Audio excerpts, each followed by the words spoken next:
Nosebleeds are like uninvited guests, random, messy, and always showing up at the worst possible time.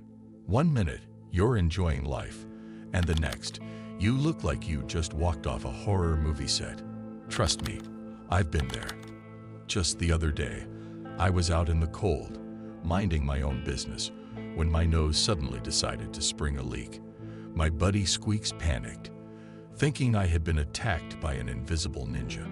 But after some frantic flailing and a quick Google search, we realized it was just a classic case of oops, dry air strikes again. So if you've ever found yourself in a similar situation, dripping like a broken faucet, stick around as we uncover why nosebleeds happen, how to stop them before they turn into a crime scene, and what you can do to prevent future surprise leaks.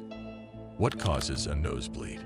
Several factors can trigger a nosebleed, ranging from dry air, allergies, and frequent nose blowing to more severe causes like high blood pressure or clotting disorders.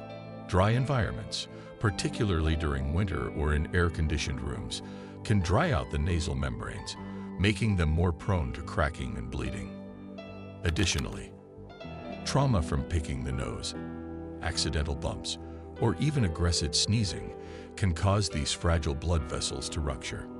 In some cases, underlying health conditions, such as nasal infections or blood-thinning medications, can increase the likelihood of nosebleeds. While most nosebleeds are harmless and stop on their own, frequent or heavy bleeding might require medical attention to rule out any serious concerns. Common triggers for nosebleeds. Number 1. Dry air. One of the leading causes of nosebleeds is exposure to dry air. The inside of the nose needs to maintain some level of moisture to stay healthy. Air naturally contains water, which helps keep the nasal passages hydrated. However, when the environment is dry, such as in winter months or in areas with low humidity, the inside of the nose can lose moisture and become cracked.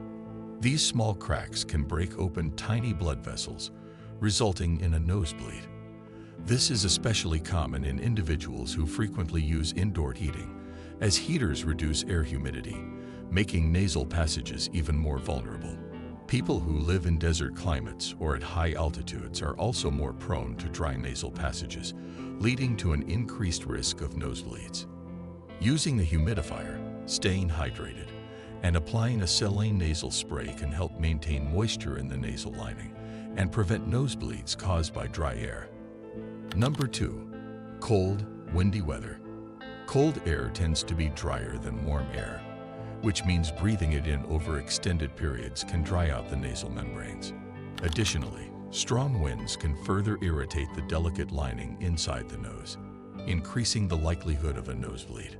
The rapid temperature change when moving from a warm indoor environment to a cold outdoor setting can also contribute to the problem by causing nasal blood vessels to expand and contract too quickly, making them more fragile.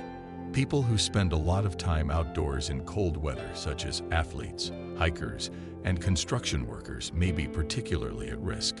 Frequent exposure to chilly winds can strip moisture from the nasal lining, leading to cracks and irritation. Wearing a scarf over the nose or using a nasal moisturizer can help protect against the drying effects of cold air and reduce the risk of nosebleeds. Number 3. Nose picking.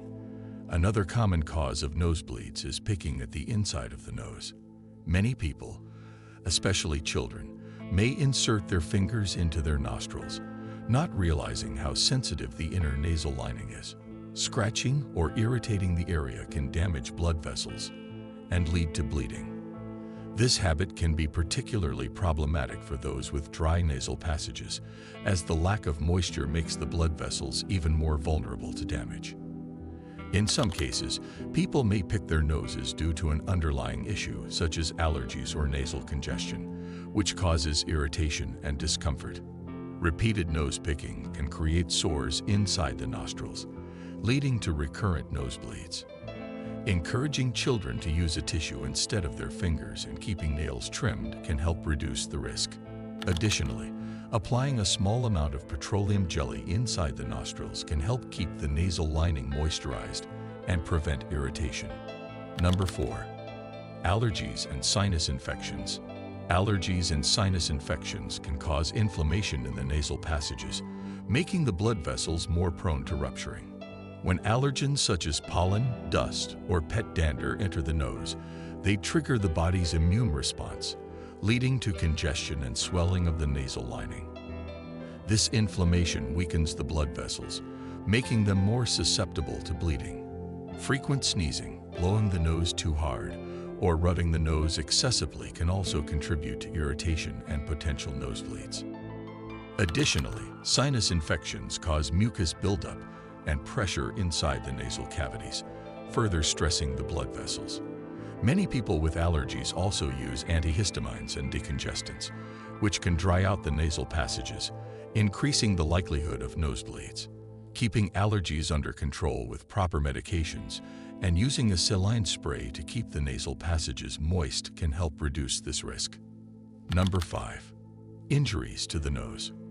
A direct impact on the nose, such as being hit while playing sports, falling, or accidentally bumping into something, can cause a nosebleed. Even a minor bump can be enough to rupture the delicate blood vessels inside the nostrils. More severe injuries, like a broken nose or trauma from a car accident, can lead to heavy and prolonged bleeding. Those who engage in contact sports, such as boxing, basketball, or soccer, are particularly at risk of experiencing nasal injuries. In some cases, a sudden change in pressure, such as when diving or flying, can also lead to nosebleeds. While most nosebleeds from minor injuries stop on their own, persistent or heavy bleeding should be evaluated by a doctor to rule out fractures or underlying medical conditions. Wearing protective gear, such as helmets or face guards during sports, can help prevent nasal injuries and reduce the risk of frequent nosebleeds. Number 6. Certain medications. Some medications, particularly blood thinners and nasal sprays, can increase the risk of nosebleeds. Blood thinners, such as aspirin, warfarin, and other anticoagulants, reduce the body's ability to clot properly, which means even a small break in a blood vessel can lead to prolonged bleeding. People taking these medications may find that even minor nasal irritation results in excessive bleeding. Similarly, frequent use of nasal sprays, especially decongestants and corticosteroids, can dry out and thin the nasal lining, making it more fragile over time. This is particularly common in individuals who rely on nasal sprays for chronic allergies or sinus issues. Long-term use of these medications can also lead to dependency, causing nasal inflammation and an increased likelihood of nosebleeds. To minimize the risk, it's important to follow dosage instructions carefully and consult a doctor if nosebleeds become frequent while using such medications. How to stop a nosebleed effectively. Experiencing a nosebleed can be unsettling, but knowing how to stop it effectively can make the situation easier to manage. The first step is to stay calm, as panicking can make things worse. Nosebleeds are common and usually not a cause for concern. Find a comfortable place to sit and avoid lying flat on your back, as this can cause blood to flow down your throat, leading to nausea.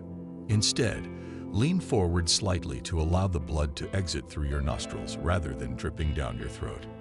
Next, use your thumb and index finger to pinch your nose shut just below the bony bridge, applying firm pressure for about 10 minutes. This helps close off the broken blood vessels and allows a clot to form, stopping the bleeding.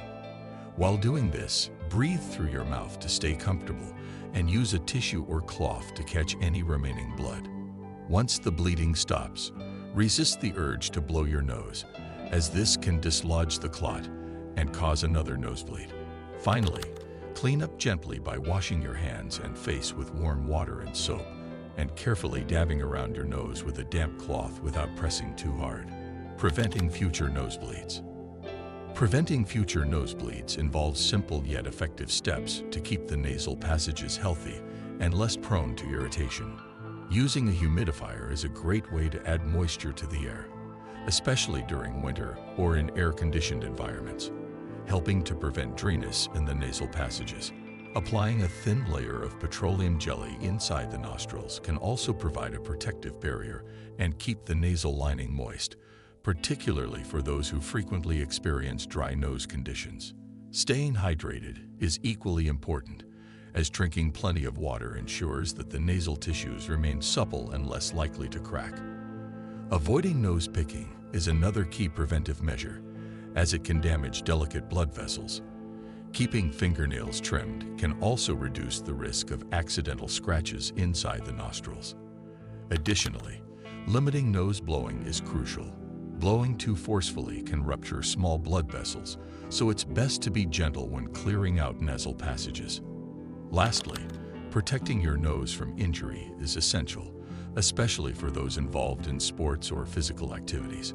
Wearing protective gear like a helmet or face guard can help prevent trauma that might lead to nosebleeds. When to see a doctor? While most nosebleeds are harmless and stop on their own, there are certain situations where seeking medical attention is necessary. If the bleeding lasts more than 20 minutes despite applying pressure, it could indicate an underlying issue that needs medical evaluation. Frequent nosebleeds without a clear cause may also be a sign of an underlying condition, such as a bleeding disorder, high blood pressure, or nasal polyps, requiring further investigation. Additionally, if a nosebleed occurs after an injury, especially if it is accompanied by symptoms like dizziness, fainting, or difficulty breathing, it could signal a more serious problem, such as a broken nose or internal bleeding. Another red flag is heavy bleeding that is difficult to control, as excessive blood loss can lead to complications. People taking blood-thinning medications should also be cautious, as these drugs can prolong bleeding and make it harder for clots to form. In any of these cases, consulting a doctor is the best course of action to ensure there are no serious health concerns contributing to the nosebleeds. If you made it this far, congrats. You are now officially a nosebleed expert. So next time your nose decides to put on a dramatic performance, you'll know exactly what to do. If you found this helpful, don't forget to like, subscribe, and hit that bell icon. Because, trust me, you don't want to miss out on more fascinating facts. Stay safe, keep your nose happy, and we'll see you in the next video. Until then, keep those tissues handy.